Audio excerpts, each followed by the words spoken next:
Okay guys, last time मैंने आप लोगों को दो टर्म सेंड की थे, डैट इज एटॉमिक नंबर और मास नंबर. उसको रिव्यू कर रहे हैं, right. What is the definition of atomic number? This is the number of proton in the nucleus of an atom, right. And mass number is the number of proton and neutron, total number of proton and neutron in an atom, right. दोनों के हमारे पास यहाँ पे दो diagrams दिए हुए, दोनों को वन बाय वन एक्सप्लेन करेंगे. First is about oxygen, right. Oxygen का सिंबल ओ हुआ करता है. Oxygen is the name of an element, right. इसको एक सिंबल से शो करते हैं, एक अल्फ़ाबेट से शो करते हैं, दैट इज़ ओ. यहाँ पे एटॉमिक नंबर 8 दिया हुआ है ऑक्सीजन का.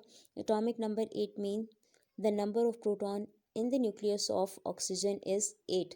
जबकि यहाँ पे एटॉमिक वेट दिया हुआ है. एटॉमिक वेट, एटॉमिक मास या मास नंबर, हम तीन मैंने डिफरेंट वर्ड्स का नाम लिया है, डिफरेंट टर्म्स यूज़ की हैं, लेकिन इन तीनों का मतलब एक ही हुआ करता है. एटॉमिक नंबर, एटॉमिक वेट और एटॉमिक मास, एक ही चीज़ के तीन अलग अलग नाम हैं, राइट. ऑक्सीजन का एटॉमिक वेट दिया हुआ है 16. एटॉमिक वेट या मास नंबर क्या है? Total number of proton plus neutron. तो इसका मतलब ये है कि अगर यहाँ पे एटॉमिक वेट 16 दिया हुआ है तो ऑक्सीजन के अंदर टोटल नंबर ऑफ प्रोटॉन कितने हैं? 8. और नंबर ऑफ न्यूट्रॉन भी कितने हैं? 8. दोनों को कंबाइन करेंगे तो 16 हमारे पास आ जाता है, right. So atomic number is showing the number of protons and atomic weight is showing the number of proton plus neutron in oxygen atom, right. In the same way नीचे दो examples दी हुई हैं carbon की और hydrogen की. Carbon की अगर हम बात करते हैं, it has 6 proton and 8 neutrons. So the atomic number that is represented by Z, atomic number का जो सिंबल हुआ करते हैं उसको Z से शो किया करते हैं, और एटॉमिक मास को या मास नंबर को हमेशा A से शो किया करते हैं, राइट. सो 6 क्योंकि प्रोटॉन्स हैं ऑक्सीजन के अंदर, ठीक है, सॉरी कार्बन के अंदर 6 प्रोटॉन कार्बन के अंदर हैं, तो इसका मतलब कार्बन का एटॉमिक नंबर कितना हुआ? 6. जबकि प्रोटॉन प्लस न्यूट्रॉन कार्बन में कितने हैं? 6 एंड 8.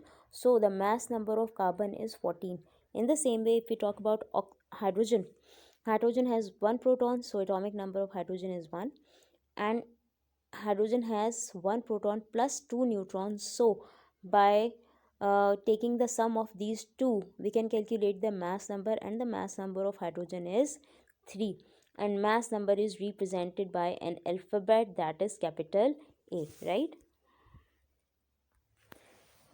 दो और टर्म्स हम लोगों ने लास्ट क्लास में देखी थी, दैट इज़ एम्पिरिकल फार्मूला और मॉलिक्यूलर फार्मूला. पहले इन दोनों का कंपैरिजन देख लेते हैं, ठीक है, और उसके बाद इनके एग्जांपल्स को शो करूँगी आप लोगों के साथ.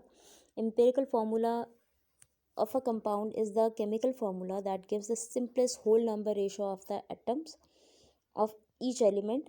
के हम क्या कहते हैं कि कंपाउंड के दो या दो से ज़्यादा एलिमेंट का मिक्सचर हुआ करते हैं, दो या दो से ज़्यादा एलिमेंट का कॉम्बिनेशन हुआ करते हैं, जिसमें एटम्स एक फिक्स रेशो में एक दूसरे के साथ कंबाइन हुआ करते हैं. तो एम्पिरिकल फार्मूला वो जो फिक्स रेशो है उसका एक whole number ratio, simple whole number ratio बताया करता है, राइट. जबकि मॉलिक्यूलर फार्मूला की बात करते हैं तो ये क्या है? Molecular formula gives the actual number of ratio of atom of each element that are present in the compound. के कंपाउंड के अंदर जो एटम जितनी क्वांटिटी में मौजूद है उसका actual number molecular formula show करता है, और इसका simple ratio empirical formula show किया करता है, right. A formula which represent the simplest whole number ratio of the atom is known as ratio of atom और element of a compound.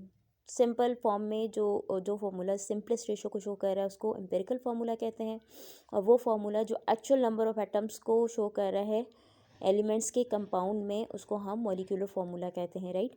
The method how to calculate empirical formula is in point number 3. Empirical formula को हम कैसे calculate करते हैं? Empirical formula is equal to molecular formula divided by n, right.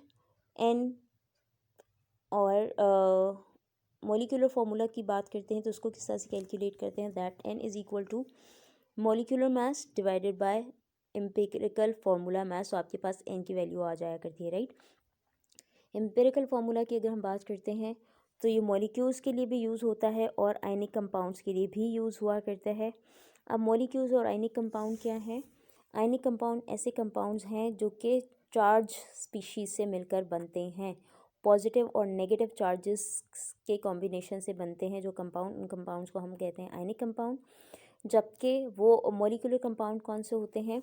जो कि electrons की mutual sharing से बना करते हैं, अगर इलेक्ट्रॉन्स की म्यूचुअल शेयरिंग है दो या दो से ज़्यादा एलिमेंट्स के बीच में, तो बनने वाला जो कंपाउंड होगा वो कोवेलेंट कंपाउंड होता है, और उन कंपाउंड्स को के लिए हम टर्म मॉलिक्यूल की यूज़ किया करते हैं। जबकि अगर पॉजिटिव और नेगेटिव चार्जेस के कॉम्बिनेशन से कोई कंपाउंड बनता है तो उनको ऐसे कंपाउंड को हम आयनिक कंपाउंड कहा करते हैं। बहरहाल दोनों का अगर कोवेलेंट कंपाउंड का या आयनिक कंपाउंड के जो यूनिट्स हैं उनके अगर हम सिंपल रेशो को कैलकुलेट करना चाहते हैं तो हम उसके लिए एम्पिरिकल फार्मूला को यूज़ कर सकते हैं। जबकि मॉलिक्यूलर फार्मूला की टर्म सिर्फ ऐसे एलिमेंट्स के ऐसे कंपाउंड्स के लिए यूज़ हुआ करती है। मॉलिक्यूलर फार्मूला की जो टर्म है वो ऐसे कंपाउंड्स के लिए यूज़ हुआ करती है that are formed by the combination of two और मोर देन टू एटम्स, जो कि अपने इलेक्ट्रॉन्स को शेयर करके एक कंपाउंड की फॉर्म में कंबाइन हो जाया करते हैं, right. Here is the example of molecular empirical formula कि molecular formula के अंदर actual number of atoms हुआ करते हैं, जबकि empirical formula के अंदर उन्हीं elements का simple ratio निकाल लिया जाता है। For example, यहाँ पे first formula आप लोगों के पास first compound जो दिया हुआ है that is phosphorus oxide P4O10 इसका formula है। लेकिन इसके अंदर फॉस्फोरस और ऑक्सीजन के एटम्स का रेशो अगर हम फाइंड आउट करते हैं कि कितनी क्वांटिटी फॉस्फोरस की है और कितनी क्वांटिटी ऑक्सीजन की है, तो उसका एक सिंपल रेशो क्या है 2:5, कि जितने भी फॉस्फोरस के एटम हैं उसका अगर 4 हैं फॉस्फोरस के एटम तो उसका रेशो सिंपल 2 निकल आया है, ऑक्सीजन के 10 है तो उसका सिंपल रेशो 5 निकल आया है, ठीक है। इन द सेम वे अगर हम C10H22 की बात करते हैं तो इसका सिंपल रेशो क्या निकल आता है, हम दोनों को 2 से डिवाइड अगर कर देते हैं नंबर ऑफ कार्बन एटम्स को plus number of hydrogen atoms को, तो हमारे पास C10H22 का जो एम्पिरिकल फार्मूला निकल आता है दैट इज C5H11, राइट।